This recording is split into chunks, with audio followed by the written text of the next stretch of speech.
오늘 말씀을 가지고 비전의 성취 제목으로 잠시 은혜를 나누고자 합니다. 비전 있으십니까? 여러분 비전을 가지고 계십니까?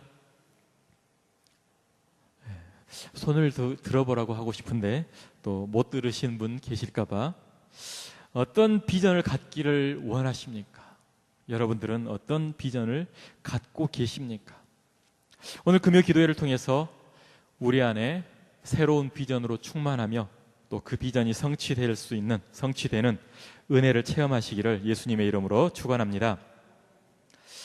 많은 성경에 비전의 사람들이 있지만 오늘은 그 비전의 사람들 중에 느헤미야 이야기를 잠깐 드리고자 합니다.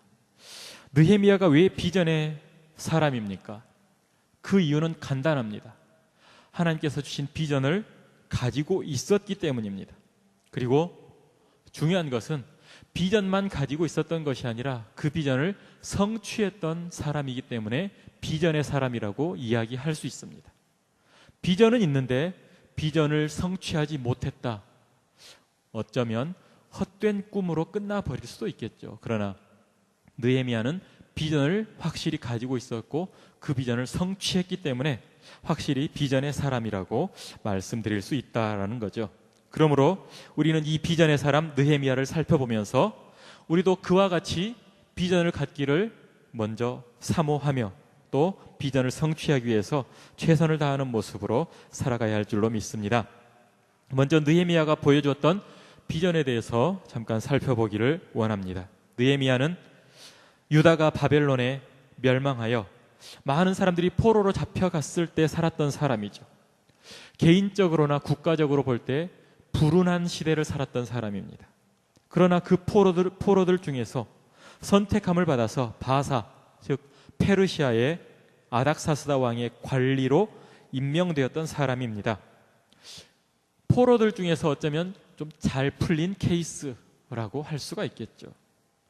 그러나 또 다른 한편으로는 어떻게 생각을 할 수 있겠습니까?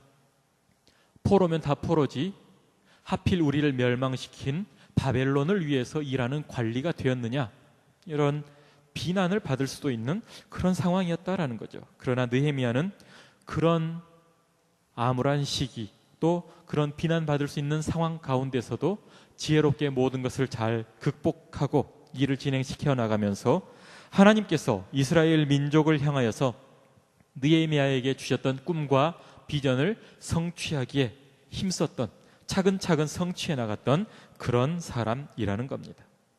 느헤미야가 수산궁의 관리로 일하고 있을 때 멸망당한 유다의 예루살렘으로부터 한 사람이 찾아와서 느헤미야에게 이야기를 해줍니다. 그 사람의 이름이 하나니였는데 이 하나니가 유다와 예루살렘의 형편에 대해서 이야기를 해주었죠. 떠나온 고국 또 고향 또 예루살렘이 얼마나 궁금하고 또 가보고 싶었겠습니까? 그런데 이 하나니라는 사람을 통해서 들은 소식은 사실 좋은 소식이 아니었죠. 고향 소식이 좋은 소식이 들리면 얼마나 좋겠습니까? 여러분들도 고향 떠나오신 분이 계실지 모르겠지만 고향이 발전되었다, 고향에 좋은 일이 있다, 이런 소식을 들어야지 고향이 안 좋은 일이 생겼다, 고향이 점점 사람이 빠져나가서 마을이 사라졌다, 이런 소리를 들으면 과히 좋지 않을 것입니다. 근데 느헤미야는 좋지 않은 소식을 들었습니다. 유다가, 예루살렘이 처참한 상황 가운데 있다. 고향의 남은 자들이 큰 환난을 당하고 능욕을 받으며 살고 있고 예루살렘 성은 허물어지고 성문은 불타버렸다. 궁금해하던 고향 소식을 듣기는 들었지만 처참한 상황에 슬퍼하며 느헤미야는 금식하며 기도할 수밖에 없었습니다. 그러나 이러한 상황에서 느헤미야는 비전을 품게 됩니다. 그 고향의 처참한 상황을 듣고 나서 비전을 갖게 되었다라는 거죠. 주변의 상황은 최악의 상황입니다.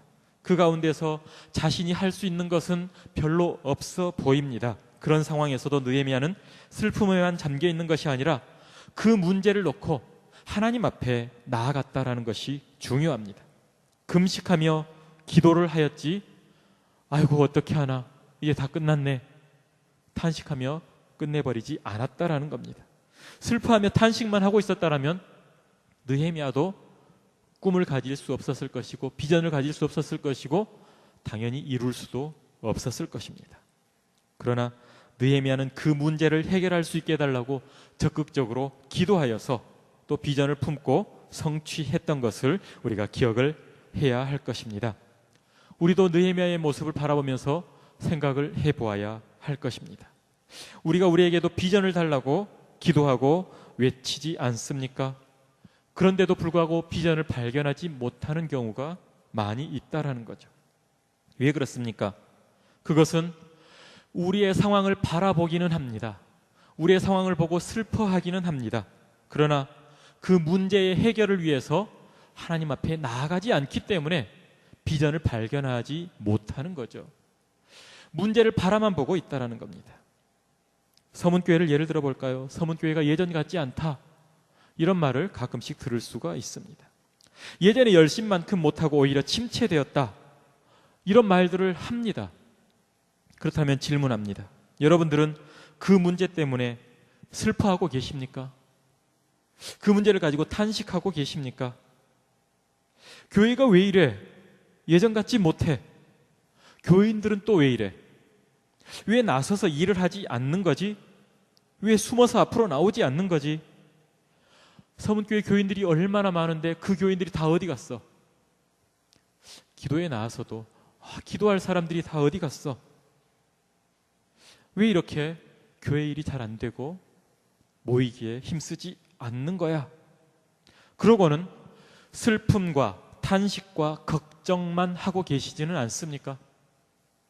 만약 서문교회를 바라보시면서 그런 생각, 조금 전에 제가 말씀드렸던 그런 생각들이 한 가지라도 드신다라면 기도하시기를 바랍니다. 기도해야 됩니다. 그리고 기도하면 하나님께서 문제 해결을 위한 문을 열어주신다라는 확신을 가지시길 바랍니다. 그때 보여주시는 그 하나님의 확신, 그것이 바로 비전이라는 사실입니다. 기도하지 않으면 아무것도 할 수 없고 그냥 슬프고 걱정되는 것뿐입니다. 그때 슬퍼하는 표정만 짓지 마시고 걱정하는 말만 하지 마시고 하나님 앞에 엎드려서 말씀을 붙들고 기도하시기 바랍니다. 오늘 느헤미야처럼 그때 기도해야 비전을 가질 수 있고 이룰 수 있게 된다는 것을 기억해야 합니다. 하나님께서는 다른 사람, 많은 사람 사용하실 수 있겠지만 특별히 기도하는 사람을 사용하시는 줄 믿으시고 기도에 힘쓰시기 바랍니다. 누군가 나서기를 기다리지 마십시오. 서문교회 외부에서 어떤 일 잘하는 사람이 좀 와서 일 좀 해줬으면 좋겠다, 그런 생각하지 마십시오. 그 생각할 시간에 내가 나서서 하나님 앞에 기도하고 서문을 부흥시키는 주인공이 내가 되어야 되겠다, 그렇게 작정하시고 나갈 때 하나님께서 그 사람을 비전의 사람으로 바꾸어 주시고 일할 수 있는 힘과 능력을 주시고 도와주시고 이루게 하신다는 것을 기억하시기 바랍니다. 기도하는 사람과 비전의 사람이 되시기를 부탁을 드립니다. 기도하는 사람이나 비전의 사람, 그에게는 어떠한 차별 이런 것이 없다라는 것입니다. 나이가 많고 적고 하고도 상관이 없습니다. 학벌이 있고 없고 하고도 상관이 없습니다. 남녀의 차이가 전혀 문제가 되지 않습니다. 하나님께서는 하나님 앞에 나와서 기도하는 사람, 그러한 사람을 그가 누구든지, 호호 할머니든지 아니면 조그만한 어린 아이든지 상관없이 사용하시는 것을 우리는 기억해야 할 것입니다. 하나님께서는 그 사람들에게 비전을 주시고 또 도와주시고 비전을 성취하도록 인도하시는 분이 하나님이십니다. 그러면 이왕이면 비전을 받고 성취하는 사람이 누가 되었으면 좋겠습니까? 이왕이면 누가 비전을 받았으면 좋겠습니까? 내가 받았으면 좋겠잖아요. 그렇죠? 내가 비전을 받고 내가 비전을 성취하는 사람이 되면 좋지 않겠습니까? 옆 사람 보고 당신이 좀 나가서 해 보다는 하나님, 이왕이면 나도 하나님께서 좀 사용해 주십시오. 나도 뭔가 하나님의 일을 하고 싶습니다. 이런 사람이 되시기를 예수님의 이름으로 부탁을 드립니다. 그런 생각과 믿음을 가지고 하나님 앞에 간절히 나가서 엎드리신다면, 기도하신다면 하나님께서 여러분들을 사용하신다라는 것입니다. 그런데 걱정되는 것이 하나 있죠. 앞에서 담임 목사님께서도 항상 비전을 품으라 말씀을 하시고 또 설교 때마다 비전을 가져야 된다 이야기를 하는데, 블레스 주제도 꿈꾸는 자가 오는도다 비전을 주제로 가지려고 하는데, 도무지 이 비전이 나와는 상관이 없는 것 같고 왜 비전을 가져야 되는지 잘 모르겠다, 이런 생각 혹시라도 하실 수 있을지도 모르겠습니다. 만약 그런 생각을 가지고 있다면 내가 좀 문제가 있구나 생각하시고 오늘 이 시간에 그 생각들을 좀 바꿔보시기를 부탁을 드립니다. 말씀을 잘 들으시고 내가 가지고 있었던 어떤 비전에 대한 생각, 비전을 내가 갖지 못한 그런 어떤 문제점들을 발견하시고 해결하시는 시간 되시기를 부탁을 드립니다. 처음 질문을 드렸지만 다시 한번 질문합니다. 우리가 왜 비전을 가져야 합니까? 여기에서 시작을 한다면 문제의 해결의 실마리가 훨씬 쉽게 풀려날 것 같습니다. 우리가 왜 비전을 가져야 됩니까? 그 답은 하나님께서 원하시기 때문이라는 것을 기억하시면 됩니다. 하나님께서 원하시지 않는 것을 비전으로 가졌다, 그것은 비전이 아니죠. 예를 들어본다면 어떤 나쁜 일을 하는데 내가 두목이 되어야 되겠다, 그것은 비전이라고 할 수 없죠. 그건 잘못된 것입니다. 그러나 하나님께서 원하시는 일이 있다라면, 그것을 나의 비전으로 삼고 나아간다라면 그것은 성도의 마땅한 바라는 것입니다. 오늘 말씀에 느헤미야가 무너진 예루살렘 성과 불탄 성문에 대한 이야기를 듣고 하나님께서 그 성벽이 다시 쌓아지고 든든하게 성이 보호되는 것을 원하신다라는 비전을 기도하는 중에 발견하게 되지 않습니까? 그리고 그 비전대로 이루었습니다. 성취하였습니다. 이것이 바로 비전을 가져야 될 이유고 또 비전에 대한 어떤 대답, 정의가 된다라는 것입니다. 하나님께서 원하시는 것을 하는 것이 바로 비전입니다. 비전의 성취입니다. 그러므로 내가 왜 비전을 가져야 하는가에 대한 대답은 하나님께서 그것을 원하시기 때문이고, 또 지극히 작은 일일지라도, 작은 것일지라도 하나님께서 나를 통해서 바라보게 하시는 것, 나에게만 보여주시는 것이 있을 수 있다는 겁니다. 같이 교회 일을 하는데도 다른 사람은 보지 못하는데 나는 볼 수 있는 것, 그것이 바닥에 떨어진 휴지 하나를 줍는 것일지라도 그것을 나의 비전으로 바라보고 그것을 이루는 것, 그것이 바로 비전의 사람이고 비전을 성취하는 사람이라는 것을 기억하시기 바랍니다. 그러므로 어린 학생들이나 청년들 뿐만 아니라 연세가 드신 분들도 하나님께서 주시는 비전을 가지시기를 예수님의 이름으로 축원합니다. 이왕이면 하나님 앞에 가는 그날까지 우리가 비전의 사람으로 비전을 이루면서 살아가야 되지 않겠습니까? 또 연세가 있으시다라면 이런 비전을 가져보는 것이 굉장히 좋을 것 같습니다. 나라와 민족을 위해서 나는 기도하기를 열심을 다하겠다, 사무엘처럼 쉬지 않겠다, 이런 각오로 기도에 힘쓰시고 서문교회와 서문교회에 속한 모든 가정과 자녀들을 위해서 기도하시다가 하나님께 부름을 받으면 그것보다 더 좋은 비전이 어디 있겠습니까? 이것도 비전입니다. 하나님의 뜻과 일치하는 아주 훌륭한 비전이라는 것을 기억해야 됩니다. 그러므로 이 비전을 함께 이루어 나가시기를 예수님의 이름으로 부탁을 드립니다. 우리가 비전, 그러면 어떤 큰 것만을 생각하는 경우가 많이 있습니다. 그래서 목사나 선교사로 헌신하는 것을 비전으로, 혹은 큰 예배당을 짓는 것을 비전으로, 아니면 큰 기업체를 운영하는 사업가가 되는 것을 비전으로, 아니면 대통령, 국회의원이 되는 것을 비전으로, 그런 것만 생각한다라면 연세 있으신 분들이나 돈 없는 분들이나 힘없는 분들은 비전도 가지지 못하는 것입니까? 그게 아니라는 겁니다. 물론 느헤미야는 예루살렘 성벽을 재건하는 비전을 가지고 그것을 이룬 사람입니다. 그러나 그렇게 큰 일을 하는 것만이 비전과 비전의 성취가 아니라는 겁니다. 기억하십시오. 우리는 하나님께서 원하시기 때문에 비전을 가져야 되고, 하나님께서 원하시는 일을 이루시는 것이 비전의 성취라는 것을 기억하시기 바랍니다. 그렇다면 언제 비전을 발견하게 됩니까? 느헤미야는 금식하며 기도한 후에 비전을 발견하였습니다. 소원을 가지고 하나님 앞에 기도했습니다. 그 예루살렘 성의 상황과 유다 전체에 그 고통당하고 있는 고국에 있는 남은 동족들의 상황을 생각하면서 하나님 앞에 금식하며 기도할 때 하나님 앞에 그렇게 소원을 가지고 이 조국의 문제를, 우리 동족의 문제를, 예루살렘 성의 문제를 해결해야 되겠습니다. 그렇게 기도할 때 하나님께서는 그 비전을 이룰 수 있는 힘을 주시고 기회를 주시고 모든 여건을 허락하셨다라는 사실입니다. 하나님께서는 언약을 지키시는 분이십니다. 또 긍휼을 베푸시는 분이십니다. 그것을 바라보며 느헤미야는 하나님 앞에 기도하였습니다. 언약을 되새기면서 기도하였습니다. 오늘 읽은 본문 말씀에 보면 옛적에 주께서 주의 종 모세에게 명령하여 이르시되 만일 너희가 범죄하면 내가 너희를 여러 나라 가운데 흩을 것이요, 이 말씀대로 그대로 흩어버리시지 않으셨습니까? 그러나 그 이후에 또한 어떤 약속을 주십니까? 만일 내게로 돌아와 내 계명을 지켜 행하면 너희 쫓긴 자가 하늘 끝에 있을지라도 내가 거기서부터 그들을 모아 내 이름을 두려고 택한 곳에 돌아오게 하리라 약속하셨다라는 거죠. 택하신 처소, 신명기의 중심 주제 아닙니까? 중앙성소, 그곳으로 다시 불러서 하나님을 예배하게 하시겠다. 분명히 그대로 약속하지 않으셨습니까? 다시 회복하신다고 하시지 않으셨습니까?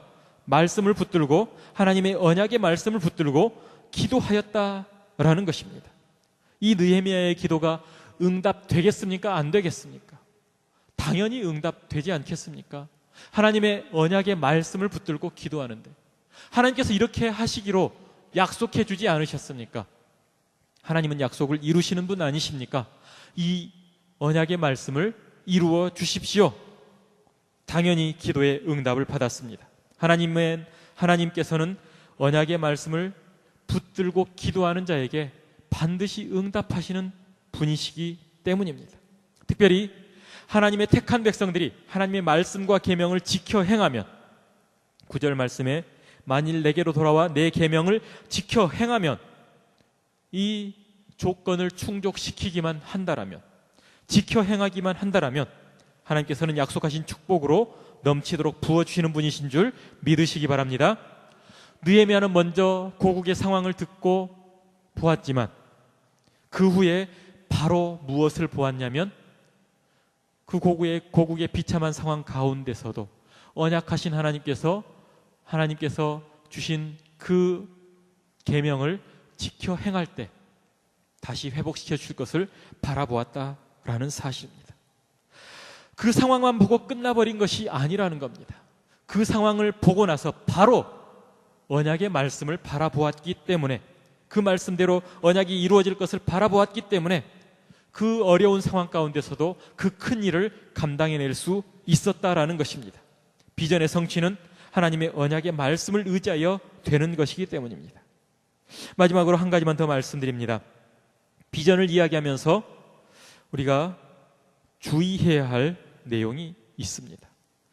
비전 하면서 내가 하고 싶은 것을 비전으로 정하고 그것을 이루기 위해서 노력하여 이룬 것이 비전의 성취라고 과연 할 수 있을까? 여기에 대해서 우리가 한번 생각해 보아야 합니다.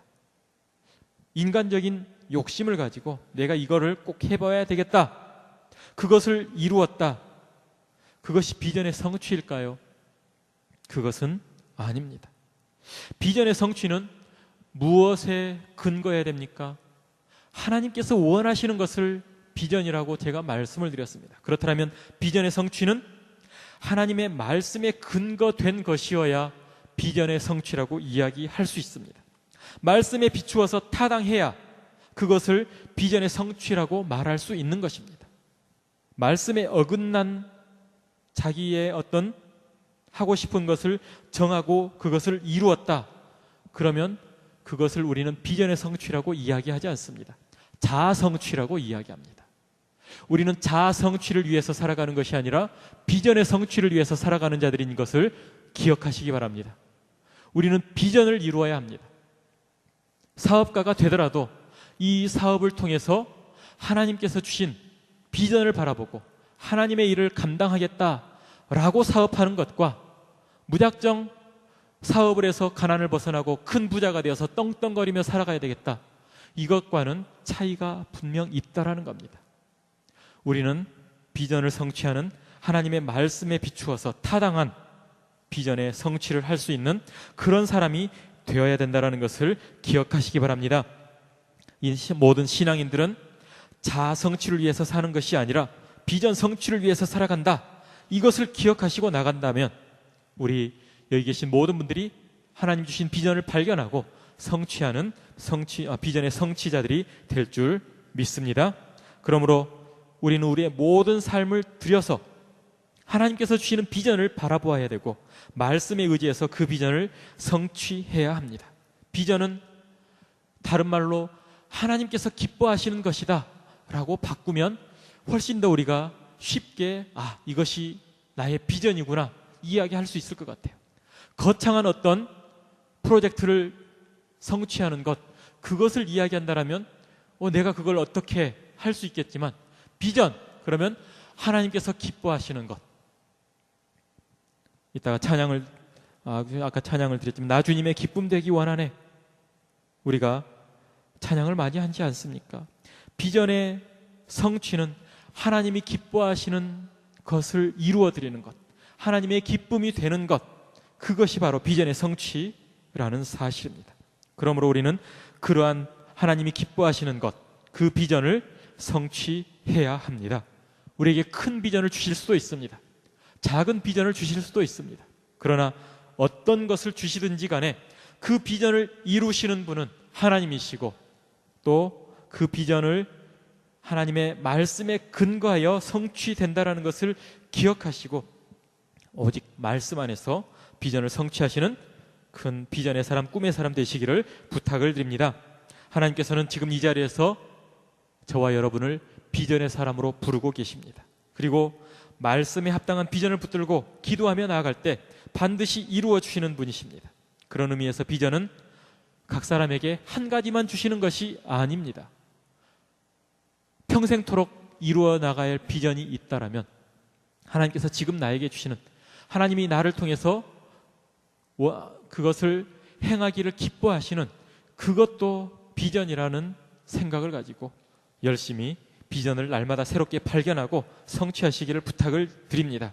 비전 성취는 자아 성취가 아니라 하나님 말씀 안에서 하나님의 영광을 드러내는 것임을 기억하시고 하나님께서 지금 나에게 주신 비전을 성취함으로 인하여서 하나님께 영광 돌리는 모든 성도 여러분들 되시기를 예수님의 이름으로 축원합니다.